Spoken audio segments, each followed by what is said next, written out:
Hello friends, welcome to Riyaz classes. आज के session में हम पढ़ेंगे about the topic personality attributes influencing organisational behaviour. This topic is part of unit 8 personality and emotions of the subject Organization Theory and Behavior, MCO 1 MCOM second year IGNOU. Before we begin, if you like the videos that I'm sharing, do hit the like button. Do share your comments to let me know you find all this useful for your studies. Also, don't forget to subscribe so that you won't miss out on watching and learning from my videos. So let us begin with our session. So employee के personality attributes को, यहाँ personality attributes हम employees के view point से देखेंगे कि employ का जो कैसा है, एम्प्लॉय का जो पर्सनैलिटी है वो किस तरीके का है। अब हम उनके बिहेवियर को, उनकी पर्सनैलिटी को क्यों अंडरस्टैंड करना चाहते हैं, क्योंकि वो हमारे ऑर्गेनाइजेशन में काम करते हैं। और जब हमें उनकी पर्सनैलिटी के बारे में पता चलेगा, जब हमें पता लगेगा कि क्या क्या चीज़ों से वो मोटिवेट होते हैं, क्या वो हमारा ऑर्गेनाइजेशन में जो हम उनको टास्क दे रहे हैं वो टास्क सही से करके मोटिवेट होते हैं या फिर हमें क्या कुछ रिवॉर्ड देना पड़ेगा, तो ये सब आप तभी पता लगा पाओगे जब आपको आपके एम्प्लॉयज के पर्सनैलिटी के बारे में पता होगा। ठीक है, सो जो पर्सनैलिटी होता है एक एम्प्लॉय का, वो इन्फ्लुएंस करता है उसके ऑर्गेनाइजेशन बिहेवियर में, यानी कि वो एक ऑर्गेनाइजेशन के अंदर आके वो किस तरीके से उसका बिहेवियर होगा, जब हम उसको काम देंगे वो किस तरीके से उससे रिएक्ट करेगा, अपना 100% देगा या किस तरीके से वो काम करेगा, वो सब समझने के लिए हमें उस एम्प्लॉय के पर्सनैलिटी को जानना बहुत ही ज्यादा जरूरी है। ठीक है, so some of the traits that influence the behaviour in organisation can be described as follows. तो कौन कौन से ऐसे ट्रेट्स हैं जो कि एक इंडिविजुअल के बिहेवियर को इन्फ्लुएंस करते हैं, वो क्या क्या ट्रेट्स हैं वो हम उसके बारे में अब हम पढ़ेंगे। तो जो पहला ट्रेट है वो पहला ट्रेट है अथॉरिटेरियनिज्म। ठीक है, सो ये है आपका पहला trait. This trait is used to describe the person having certain negative belief about the work and the workers. ठीक है, तो इनका जो ऐसे जो लोग होते हैं, ऐसे लोगों का जो दिमाग होता है वो दिमाग से वो एकदम नेगेटिव सोचते हैं। ठीक है, वो एकदम नेगेटिव सोचेंगे, उनका खुद से भी नेगेटिव बिलीफ है, उनका जो ऑर्गेनाइजेशन में काम करने आता है उसका भी उनका नेगेटिव बिलीफ है, ऑर्गेनाइजेशन के बारे में उन्हें कुछ खास, उन्हें लगता है कि ऑर्गेनाइजेशन हाँ भाई चल रहा है, ठीक है, मेरी जॉब है, सब कट रही है। और जो लोग हैं वो लोग भी एम्प्लॉयज, उनके जो टीम वर्कर्स हैं उनके लिए भी उनको कुछ रिस्पेक्ट नहीं है, कुछ वो नहीं है। तो ऐसे लोगों को, ऐसे जो पर्सनैलिटी होती है जो को जिनका हर चीज के लिए नेगेटिव बिलीफ रहता है, उनको हम अथॉरिटेरियनिज्म, ठीक है, वो इस पर्सनैलिटी टाइप में आते हैं। So taking this concept behaviour of employees in the organisation can be explain by using the following traits. तो ऐसे इस कॉन्सेप्ट को लेके हम ऑर्गेनाइजेशन में जो भी एम्प्लॉयज हैं उनका बिहेवियर को किस तरीके से एक्सप्लेन कर सकते हैं। We can explain this by that ऐसे जो लोग होते हैं they believe in formal authority. ठीक है, तो ये लोग जो है फॉर्मल अथॉरिटी में बिलीव करते हैं कि हर चीज जो है रिटर्न रूल्स होना चाहिए, प्रॉपर पॉलिसीज होने चाहिए, सब कुछ रिटर्न होना चाहिए, हमारा एक लीडर होना चाहिए, उसकी ये मतलब एकदम वो अथॉरिटी को वो क्या करते हैं, फॉर्मल अथॉरिटी को वो बिलीव करते हैं। जो फॉर्मल अथॉरिटी अगर होगी एक ऑर्गेनाइजेशन में, उसी ऑर्गेनाइजेशन में वो ठीक से काम कर पाएंगे। Compels obedience to the authority. ठीक है, they adhere to the conventional values and do not give preference to the new ideas। इनके सामने, इन लोगों के सामने, ये जो नेगेटिव लोग हैं, इन लोगों के सामने अगर तुम कुछ नया रेवोल्यूशनरी आइडिया आप इनके सामने रखो तो इनका नेगेटिव बिहेवियर होगा। ये कहेंगे कि भाई इतने सालों से हमारा ऑर्गेनाइजेशन ऐसे कर रहा है, तुम क्यों नया चेंज कर रहे हो, है ना, तुम जो चल रहा है चलने दो भाई, सब खुश है, चलने दो ऐसे ही जो चल रहा है। तो ऐसा इनका जो है नेगेटिव बिलीफ है, जिस कारण ये जो नए आइडियाज है उनको वो एक्सेप्ट नहीं कर पाते, और ऑलरेडी जो रूल्स एंड रेगुलेशंस रिटर्न है उनको वो कंफर्म करते हैं। ठीक है, उनसे वो क्या करते हैं, एडेयर करते हैं, वो उन रूल्स को फॉलो करते हैं। They believe in directing the subordinates then listening to them. ठीक है, तो ये इनका क्या व्यू पॉइंट रहता है अथॉरिटेरियनिज्म में। यहाँ पे बिल्कुल भी किसी भी प्रकार की डेमोक्रेसी नहीं है। ठीक है, मतलब ये चाहते हैं कि एक बंदा, यानी कि एक जो मैनेजर है वो बस ऑर्डर दे, ऑर्डर दे अपने एम्प्लॉयज को, अपने सबऑर्डिनेट्स जो भी उसके नीचे है उनको बस वो ऑर्डर दे और ऑर्डर को ये लोग चुपचाप फॉलो करे। मतलब कि ये बंदा जो है कुछ भी नहीं सुनेगा अपने सबऑर्डिनेट्स की, ठीक है। तो ऐसे टाइप के एनवायरमेंट में ये लोग काम करते हैं क्योंकि एकदम नेगेटिव लोग हैं, ये ना सुनते हैं अपने सबऑर्डिनेट्स की, भाई वो बंदा क्या कह रहा है किसी का सुन लो, किसी का ओपिनियन जान लो, अपने टीम मेंबर्स के साथ काम करना है अगर आपको तो उनका भी ओपिनियन जानना बहुत जरूरी है, उनको सुनना बहुत जरूरी है। बट ये लोग उन चीज में बिलीव बिल्कुल भी नहीं करते। They try to be rigid and prefer a structured environment. इनको बस अपने एक डब्बे में बंद करके रख दो, रूल्स एंड रेगुलेशन दे दो, ये वहां पे चुपचाप बस काम करते रहेंगे, ठीक है। इनको दुनिया से कोई मतलब नहीं है, कुछ नया इनको करना नहीं है, जो है एकदम रिजिड तरीके से एक स्ट्रक्चर्ड एनवायरनमेंट में ये काम करना चाहते हैं, ठीक है। तो ऐसे एम्प्लॉयज को अगर आप इस डब्बे में बंद करके काम कराओगे तो शॉर्ट रन में जो है आपका अचीव हो जाएगा, आपके जो भी प्रोडक्शन टारगेट्स है आप इनको दोगे, ये चुपचाप जो है उस पर काम कर सकेंगे। But in the end, in the long run आपको क्या देखने को मिलेगा, in the end you will see that these people can not maintain the level of motivation and satisfaction, ठीक है। क्योंकि भैया ऑलरेडी ये बंदे नेगेटिव है ना, ऑलरेडी बंदे नेगेटिव है तो कहां से इनको कोई खुशी मिलेगी काम करके। ये बस हाँ ठीक है चल रहा है काम कर रहे हैं, बट ये बिल्कुल भी जो है इन द लॉन्ग रन ये लोग मेंटेन नहीं कर पाते अपना मोटिवेशन और अपना सेटिस्फैक्शन लेवल को, ठीक है। सो ये जो है ये आपका फर्स्ट पर्सनैलिटी एट्रीब्यूट है जो कि इन्फ्लुएंस करता है एक एम्प्लॉई को, एक एम्प्लॉई जो है एक ऑर्गेनाइजेशन में किस तरीके से बिहेव करता है, ठीक है। So the first one was authoritarianism. अब हम सेकेंड वन की ओर चलते हैं। The second one is locus of control. So locus of control is the belief regarding the outcome of their actions, ठीक है। तो एक एम्प्लॉय जो है उसका लोकस ऑफ कंट्रोल क्या है, मतलब कि उसका बिलीफ सिस्टम किस हिसाब से है, यानी कि certain people believe that their skills and abilities influence the outcome of their action, ठीक है। तो कुछ लोग ऐसे, देखो दो तरह के लोग होते हैं, कुछ लोगों को ऐसा लगता है कि हम जो है हम जो भी अपना गोल है, हमारा गोल कैसे अचीव होगा, गोल तभी अचीव होगा जब हम हार्ड वर्क करेंगे, ठीक है। अगर हम हार्ड वर्क करेंगे तभी हमारा गोल जो है वो अचीव होगा। दूसरा टाइप का लोग क्या होते हैं, दूसरे टाइप के लोग ऐसे होते हैं वो सोचते हैं कि भाई सब कुछ क्या है, किस्मत है, सब कुछ भगवान की देन है, अगर भगवान चाहते हैं कि मैं बिलियनियर बनूं तो मैं खुद ही बन जाऊंगा, ठीक है।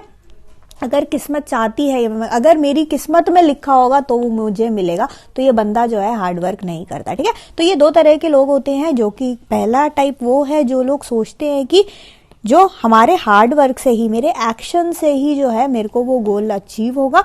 बट जो सेकेंड टाइप के लोग होते हैं वो फेट में बिलीव करते हैं, ठीक है, जो एक्सटर्नल इन्फ्लुएंसेस हैं उन सब चीजों में वो बिलीव करते हैं। तो एक बंदा है रॉबिन्स जो है, रॉबिन्स ने क्या कहा है, according to Robbins, individuals who believe that they control what happens to them are known as internals, ठीक है। तो ये दो तरह के लोगों के बारे में मैंने आपको बताया। ऐसे जो लोग जिनको लगता है कि मैं कंट्रोल करता हूं अपनी डेस्टिनी को मैं कंट्रोल करता हूं, अगर मैं पढ़ूंगा तभी मेरे अच्छे नंबर आएंगे, ऐसे लोगों को हम क्या बोलते हैं, इंटरनल्स बोलते हैं, ठीक है। जो कि अपने आप में बिलीव करते हैं और उनको लगता है कि मैं ही कंट्रोल करता हूं सारे चीजों को। सेकेंड जो टाइप है that are called as externals. अब एक्सटर्नल्स कौन होते हैं, ऐसे इंडिविजुअल्स जो कि लक में, चांस में, बाहर की चीजों पे बिलीव करते हैं, ठीक है। Individuals who believe that what happens to them is controlled by outside forces such as luck और chance are called as externals, ठीक है। तो यहाँ पे दो तरह के लोग होते हैं, पहले होते हैं इंटरनल्स और सेकेंड वन होते हैं एक्सटर्नल्स, ठीक है। तो ऐसे लोग जो है, दो तरह के लोग हमारे एम्प्लॉयज हो सकते हैं। इन दोनों में से हमारे जो एम्प्लॉयज होंगे इन दोनों में से किसी कैटेगरी में फॉल करेंगे। अब इसका इम्प्लीकेशन क्या है हमारे ऑर्गेनाइजेशन के लिए। Certain implications of locus of control can be discussed as follows, ठीक है। तो अब हम डिस्कस करते हैं कि लोकस ऑफ कंट्रोल के बारे में हमने पढ़ लिया, ठीक है। हमारा एम्प्लॉय जो होगा इधर इस कैटेगरी में फॉल करेगा या फिर ये सेकंड वाले कैटेगरी में फॉल करेगा, या तो वो इंटरनल होगा या तो वो एक्सटर्नल होगा।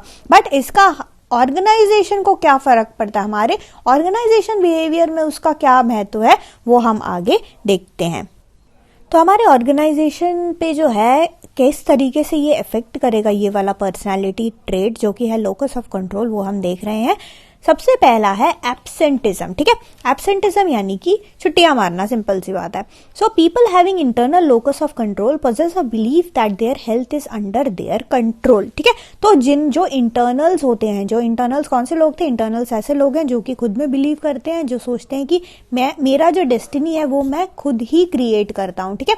सो ऐसे लोग जो होते हैं उनको लगता है कि मेरा हेल्थ जो है वो मेरे ही कंट्रोल में है। अगर मैं प्रॉपर खाना खाऊं, प्रॉपर एक्सरसाइज करूं, प्रॉपर पानी पीऊं, प्रॉपर हाइड्रेटेड रहूं, तो मैं जो है एकदम हेल्दी अपना शरीर रख सकता हूं, ठीक है। सो ऐसे जो लोग होंगे वो they will inculcate good health habits and take proper care of their health, ठीक है। सो ऐसे लोग जो है वो हमेशा अपने हेल्थ को जो है प्रायोरिटी देते हैं, सेल्फ केयर में बिलीव करते हैं, वो जो है हमेशा आपको हेल्दी ही मिलेंगे। तो अगर इनका सिकनेस रेट वगैरह आप देखो ऑर्गेनाइजेशन में, ये लोग छुट्टियां आपको कम मारते हुए नजर आएंगे, ठीक है। सो एब्सेंटिज्म अगर हम देखें एक ऑर्गेनाइजेशन में, ये लोग जो है कम छुट्टियां मारते हैं, जो इंटरनल्स होते हैं। सेकेंड हम देखते हैं टर्नओवर के बारे में। With respect to turnover, internals tend to take action and thus might be expected to quit their job more readily, but they tend to be more successful on the jobs and more satisfied। तो turnover मतलब कि अगर internals जो होते हैं उनको पता है, वो रेडी होते हैं एक्शन के लिए, क्योंकि उनको पता है कि भाई मुझे पता है कि मेरी कैपेबिलिटी क्या है, मुझे पता है अगर इस ऑर्गेनाइजेशन से मेरे को निकाल भी दिया तो मैं कहीं और जॉब कर सकता हूँ, मैं हार्ड वर्किंग हूँ, ठीक है। तो उन लोगों को अपने बारे में पता होता है, अगर कोई ऑर्गेनाइजेशन उन्हें हटाना भी चाहता है या फिर अगर उसको लगता है कि मैं इस ऑर्गेनाइजेशन में सेटिस्फाइड नहीं हूँ या मुझे सैलरी कम मिल रही है और कहीं मुझे ज्यादा मिल सकता है, तो वो एकदम छोड़ के चले जाते हैं। वो ऐसा नहीं है कि बहुत डिले नहीं करते, वो जल्दी जल्दी रेडिली एक्शन लेते हैं। The third one is decision making. Decision making यानी कि people having external locus of control are more oriented towards intuitive decision making, ठीक है। अब जो इंटरनल दो, एक इंटरनल हो गया और एक एक्सटर्नल। जो एक्सटर्नल्स होते हैं, जो लोग जो होते हैं जो कि फेट इन सब में बिलीव करते हैं, वो आप देखोगे कि डिसीजन मेकिंग ज्यादा जल्दी करते हैं, ठीक है, और वो इंट्यूटिव डिसीजन मेकिंग करते हैं। बट हमारे जो इंटरनल्स होते हैं, क्योंकि वो खुद में बिलीव करते हैं, उनको और फैक्ट्स चाहिए और डेटा चाहिए डिसीजन मेकिंग के लिए, इसलिए इनका जो, क्योंकि वो हर चीज को कंट्रोल करना चाहते हैं, ठीक है, इंटरनल्स जो होते हैं। तो यहाँ पे जो आपको दिखेगा कि एक्सटर्नल्स जो है डिसीजन मेकिंग फास्ट करते हैं और इंटरनल्स जो है वो डिसीजन मेकिंग थोड़ा सा स्लो करते हैं। नेक्स्ट अगर हम मोटिवेशन की बात करें तो इंटरनल्स जो है they possess achievement motivation than externals that are just satisfied with the available rewards. तो इंटरनल्स जो है उनको पता है कि मेरी क्या लिमिट है, मैं कितना हार्ड वर्किंग हूँ, उनको सब कुछ अपने बारे में पता है, ठीक है, कि मैं इतना काम करता हूँ, मुझे इतना मिलना चाहिए, ठीक है। तो वो हमेशा जो है वो मोटिवेटेड रहता है, और अगर आप उनको अचीवमेंट से, अगर आप उनके अचीवमेंट की तारीफ भी कर लो, वो लोग खुश हो जाते हैं, ठीक है। बट जो वो खुश हो जाते हैं बट उनको और चाहिए, उनको लगता है कि यार मैं इससे ज्यादा कर सकता हूं, ठीक है, मुझे पता है कि मेरी कैपेबिलिटी इससे ज्यादा है। सो उनको थोड़ा अचीवमेंट मोटिवेशन जो है वो थोड़ा ज्यादा रहता है as compare to these externals जो है वो बस जैसे सेटिस्फाइड ही रहते हैं, जो भी आप उनको। नेक्स्ट अगर हम जॉब सेटिस्फैक्शन की बात करें, so people having external locus of control are more dissatisfied on their jobs. जो एक्सटर्नली जो सोचते हैं कि भाई मेरे को सब भगवान देता है, मैं जो है लक में बिलीव करता हूँ, डेस्टिनी है मेरी यहाँ काम करना, सो ऐसे लोग जो है वो हमेशा डिससैटिस्फाइड रहते हैं अपने काम से, because of the believe that the outcome is not under their control. उनको लगता है कि मेरा जो आउटकम है वो मेरे कंट्रोल में ही नहीं है, वो भाई मेरी डेस्टिनी ही है, मेरे को मतलब यहाँ काम करना मेरी डेस्टिनी है, तो वो बंदा कभी खुश हो ही नहीं सकता। बट अगर आप इंटरनल्स को देखो, इंटरनल्स जो है वो ज्यादा खुश रहते हैं, क्योंकि उनको पता है कि मैंने इतना काम किया, मुझको एज अ रिजल्ट मिला, मैं जो है उस रिजल्ट से जो है मैं ऑर्गेनाइजेशन के इस गोल को अचीव कर रहा हूँ, ठीक है। तो वो जो है हमेशा खुश रहते हैं, वो हमेशा मोटिवेटेड रहते हैं। तो जॉब सेटिस्फैक्शन की अगर हम बात करें तो इंटरनल्स में जॉब सेटिस्फैक्शन हाई रहता है और एक्सटर्नल में लो रहता है। नेक्स्ट हम अगर बात करें साइकोलॉजिकल कमिटमेंट की, साइकोलॉजिकल कमिटमेंट में जो एक्सटर्नल्स होते हैं they are less involve in their job. ये एक्सटर्नल्स जो है अपने जॉब में लेस इन्वॉल्व होते हैं, लेस कमिटेड रहते हैं, बट इंटरनल्स जो होते हैं वो ज्यादा कमिटेड रहते हैं अपने जॉब्स में। फाइनली अगर हम बात करें सोशल इंटरेक्शन की, so people having internal locus of control are more sociable, ठीक है। सो ऐसे लोग जो इनका इंटरनल लोकस ऑफ कंट्रोल रहता है, ये ज़्यादा आपको सोशल सेटिंग्स में ज़्यादा आपको एंगेजिंग लोग मिलेंगे, ठीक है। ये ज़्यादा बात करेंगे, ज़्यादा कम्युनिकेशन में बिलीव करेंगे, क्योंकि हमेशा जो है उनको पता है कि मैं क्या हूँ, और वो दूसरों से नया और सीखना चाहते हैं, इसलिए दूसरों से वो इंटरेक्ट करते हैं, वो हमेशा खुश रहते हैं, ठीक है। सो ये हमेशा एक्साइटेड रहते हैं सोशल रिलेशनशिप में।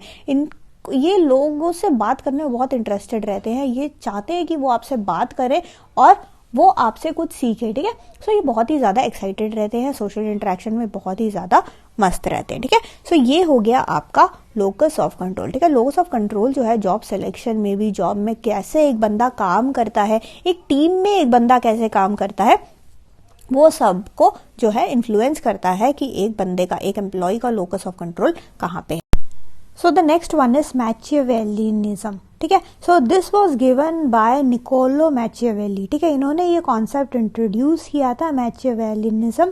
सो ये जो टर्म है, it refers to the degree of individual effort to gain control over organisational task. तो एक इंडिविजुअल जो है, उसको जो भी आप टास्क देते हो, कोई भी आप टास्क देते हो करने के लिए, वो उसके ऊपर कितना कंट्रोल करना चाहता है, कितना एफर्ट वो लगाता है उस पूरे सिचुएशन को कंट्रोल करने के लिए।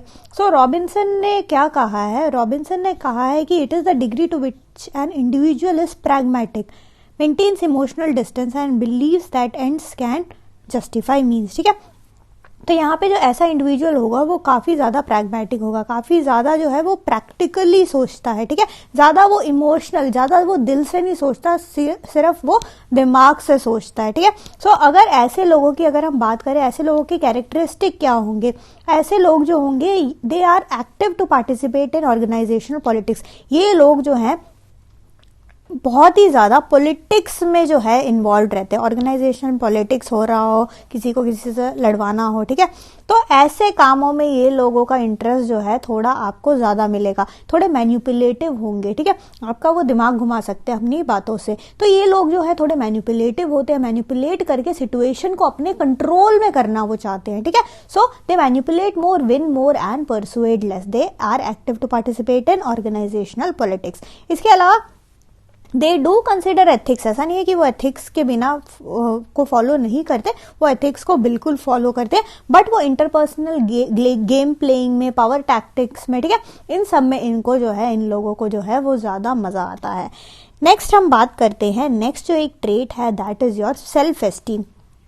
सेल्फ एस्टीम क्या है? फीलिंग ऑफ लाइकिंग और डिसलाइकिंग। आपको कोई चीज़ पसंद है या फिर आपको कोई चीज़ बिल्कुल भी पसंद नहीं है, ठीक है। So self esteem is a feeling of liking और डिसलाइकिंग ऑफ वन सेल्फ। तो एक इंडिविजुअल जो है वो अपने आप को किस तरीके से देखता है कि भाई मैं तो बहुत ही अच्छा बंदा हूँ, मैं जो है एकदम फिजिकली फिट हूँ, मैं, मेरी बॉडी हेल्दी है, दूसरे लोग जो हैं वो सोशली भी मैं अच्छे से लोगों से बात करता हूँ। मतलब एक बंदा अपने आप को कैसा महसूस करता है, उस बंदे को कैसा महसूस करता है कि मैं कैसा हूँ, और प्लस उसको कैसा लगता है कि मेरे में कितने टैलेंट्स हैं, मेरा जो है पॉजिटिव ट्रेट्स वगैरह क्या क्या है, प्लस मैं हार्ड वर्किंग कितना हूँ, और मेरे हिसाब से सक्सेस है क्या, क्या एक ऑर्गेनाइजेशन में काम करना ही सक्सेस है मेरे लिए क्या, या फिर क्या मैं कोई बिजनेस खड़ा करना चाहता हूँ उसमें वो मेरे लिए सक्सेस है, मैं पैसों से खुश होता हूँ या फिर मैं फैमिली टाइप्स इन सब से खुश हूँ। तो ये सारी चीज़ें जो है सेल्फ एस्टीम के अंदर आती है। सब एक बंदा, एक इंडिविजुअल की बात आती है। It is related to the individual's desire for success. A person having a greater desire for success is related as a person with high self-esteem. तो अगर हम यहाँ पे बात करें टास्क वगैरह की, डिज़ायर फॉर सक्सेस, अगर हम सक्सेस की बात करें, हम ये मानते हैं इसके हिसाब से कि जिस बंदे में सक्सेस के लिए ड्राइव ज़्यादा है उसका सेल्फ एस्टीम भी क्या है, वो हाई है, ठीक है। सो जो बंदे में सेल्फ एस्टीम, जो बंदे में सक्सेस के लिए ड्राइव हाई है उसका सेल्फ एस्टीम हाई है। क्योंकि वो क्यों हाई है? क्योंकि उस बंदे को पता है कि मैं सक्सेस मुझे मिल जाएगी। क्यों मिलेगी? क्योंकि उसको पता है कि उसके पास रिक्वायर्ड एबिलिटी है to succeed in his job, ठीक है। So on the other hand जो पीपल, इनके जो उल्टे लोग होते हैं, वो सोचते हैं अरे मैं बहुत दुखी हूँ, मेरे सारी दुनिया की परेशानी मेरे सर पे ही है, ठीक है। ऐसे जो लोग होते हैं वो काफ़ी ज़्यादा नेगेटिव होते हैं, उनका जो सेल्फ एस्टीम भी होता है वो काफ़ी ज़्यादा लो रहता है, ठीक है। तो अगर ऐसे लोगों की बात करें, ऐसे लोग ना बहुत जल्दी इन्फ्लुएंस हो जाते हैं किसी भी एक्सटर्नल फैक्टर से, ठीक है। अगर इनको कोई कुछ बोल दे तो एकदम से मुंह फुला लेंगे, क्योंकि वो एकदम अपने आप को उनको अपने आप से भी, खुद पे भी भरोसा नहीं है, सेल्फ एस्टीम बहुत कम है, खुद के टैलेंट पे भी कुछ भरोसा ही नहीं है, तो वो ना ज्यादा दूसरों के ओपिनियन को वो महत्व देते हैं। ठीक है, तो दूसरे अगर कुछ कह दे उनको तो वो उसको या तो बहुत ही बुरा मान जाएंगे, अगर उनकी थोड़ी तारीफ कर दे तो वो एकदम चने के झाड़ पे चढ़ जाएंगे। तो ऐसे होते हैं ये लोग जिनका सेल्फ एस्टीम जो होता है वो लो रहता है। ठीक है, सो ये भी एक पर्सनालिटी ट्रेट है सेल्फ एस्टीम का। नेक्स्ट हमारा आता है सेल्फ मॉनिटरिंग का। सेल्फ मॉनिटरिंग मतलब कि खुद को मॉनिटर करना। एक इंडिविजुअल क्या करता है, सेल्फ मॉनिटरिंग है क्या, it is the ability to adapt to situational demand, कि हमारा जो सिचुएशन है जिस तरीके से क्या हमसे डिमांड करता है उस हिसाब से हम जो है अडॉप्ट हो जाते हैं, हम जो है अडेप्ट हो जाते हैं। क्या तो इंडिविजुअल क्या करता है, वो दूसरों को मॉनिटर करता है, वो देखता है कि भाई दूसरा बंदा इस सिचुएशन में कर क्या रहा है। ठीक है, वो दूसरों को ऑब्जर्व करता है, दूसरों के बिहेवियर को ऑब्जर्व करता है, दूसरा बंदा किस तरीके से काम करता है उसको ऑब्जर्व करता है, और ऑब्जर्व करने के बाद वो उसको अडॉप्ट करता है, उस बिहेवियर को वो भी अडॉप्ट करता है, ताकि वो जो गिवन सिचुएशन है उस सिचुएशन के लिए क्या हो जाए, वो अडेप्ट हो जाए। ठीक है, so they are more successful in discharging contradictory roles. तो ऐसे लोग जो होते हैं उनको आप कोई भी सिचुएशन में डाल दो ना, तो वो उस सिचुएशन में अपना 100% देंगे, क्योंकि वो एकदम मॉनिटरिंग करते हैं, वो एकदम देखते हैं कि इस सिचुएशन में मुझे क्या करना चाहिए, किस तरीके से काम करना चाहिए। ठीक है, इसके अलावा there is a high degree of behavioural inconsistency in high self monitoring people. अब कुछ लोग होते हैं वो जो होते हैं बहुत ही ज्यादा मॉनिटरिंग होते हैं, जैसे बहुत ही ज्यादा सेल्फ मॉनिटर करते हैं, यानी कि देखो individuals possessing high score on self monitoring observe the behaviour of others from close angle in order to adjust their behaviour. अब ये चीज हमको समझ आ गई। They like mobility in their career. ऐसे लोगों को अपने करियर में मोबिलिटी जो है वो ज्यादा पसंद है, और they are more successful in discharging contradictory roles. तो कॉन्ट्राडिक्टरी रोल्स अगर आप इनको दोगे, ये लोग जो हैं एकदम से उसमें खरे उतरेंगे। ठीक है, सो ऐसे लोग जो है देयरफॉर सेल्फ मॉनिटरिंग जो है उससे भी हमें समझ आ जाता है, एक मैनेजर को पता लगता है कि एक बंदे की पर्सनैलिटी जो है वो किस हिसाब से है, कि हम उसको ऑर्डर किस तरीके से दें, हम उसके साथ कम्युनिकेट किस तरीके से करें, हम उसको मोटिवेट किस तरीके से करें, और हम उस जॉब में उसको जो है उसका रेगुलेशन किस हिसाब से करें, ताकि हम जो है उसको अपने ऑर्गेनाइजेशन के गोल्स के लिए उस बंदे को अच्छे से यूज कर पाए। The final word is risk taking attitude, मतलब कि रिस्क लेने की क्षमता जो है वो कितनी है। Risk taking is an attitude. अब रिस्क लेना भी एक एटीट्यूड होता है, हर किसी की बस की बात नहीं होती रिस्क लेना। मोस्टली जो लोग होते हैं वो अपने कंफर्ट जोन में ही रहते, ठीक है, वो लोग अपने कंफर्ट जोन में ही रहते हैं, और वो बंदा उस जोन से जो है निकलना ही नहीं चाहता। वो अपने 9 to 5 जॉब में खुश है, वो घर आके अपना नेटफ्लिक्स पे मूवी देखता रहता है, भाई घर में खाना पीने को मिल रहा है, वो उसी में ही एकदम खुश है, वो कोई रिस्क नहीं लेना चाहता। तो ये जो चीज होती है ये एक एटीट्यूड होता है, ठीक है।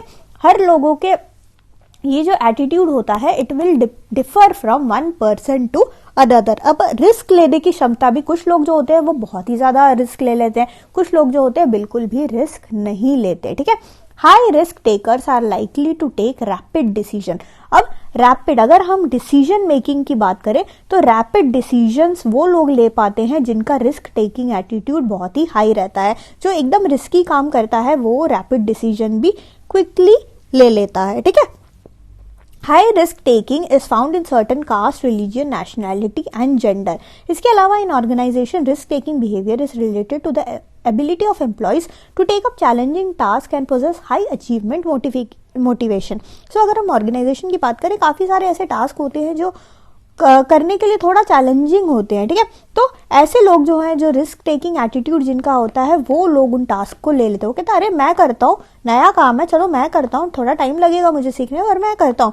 तो उनमें एक एटीट्यूड है, एक जज्बा है काम नया सीखने का, नया चैलेंजेस अगर उनके सामने अगर आप थ्रो अप करो, वो जो रिस्क टेकिंग एटीट्यूड जिनमें ज्यादा रहता है वो लोग आपको देखेंगे कि वो लोग जो है उस काम को करेंगे। जो बाकी लोग होते हैं जिसमें रिस्क टेकिंग एटीट्यूड कम रहता है, वो चुपचाप बैठे रहेंगे ताकि उनको कोई छेड़े ना, और वो जो काम उनको दिया गया वही चुपचाप बैठ के सारी जिंदगी करते रहे, ठीक है। सो ये है आपका इसका जो लास्ट पर्सनैलिटी था, रिस्क टेकिंग एटीट्यूड। ठीक है, तो ये जो है ये कुछ पर्सनैलिटी एट्रीब्यूट्स हैं, कुछ हमने 6 पर्सनैलिटी एट्रीब्यूट्स देखे। और ये पर्सनैलिटी एट्रीब्यूट्स क्या करते हैं, ये इन्फ्लुएंस करते हैं एक ऑर्गेनाइजेशन में एम्प्लॉय जो है किस तरीके से बिहेव करता है। और इसको अंडरस्टैंड करने का फायदा क्या है हमें, ताकि मैनेजर जो है समझ सके कि इन बंदों के साथ हम बात किस तरीके से करें। जब हम टास्क इनको देंगे, हम डेलीकेट टास्क इनको किस तरीके से करें, इनके साथ कम्युनिकेट किस तरीके से करें, एंड फाइनली इनको मोटिवेट किस तरीके से करके रखें कि ये जो है हमारा सारा का सारा जो टास्क है वो काम करे और हमारे ऑर्गेनाइजेशन का जो गोल है वो फाइनली अचीव हो। So thank you so much for watching. Like, share and subscribe to Riya's classes. Thank you and bye bye.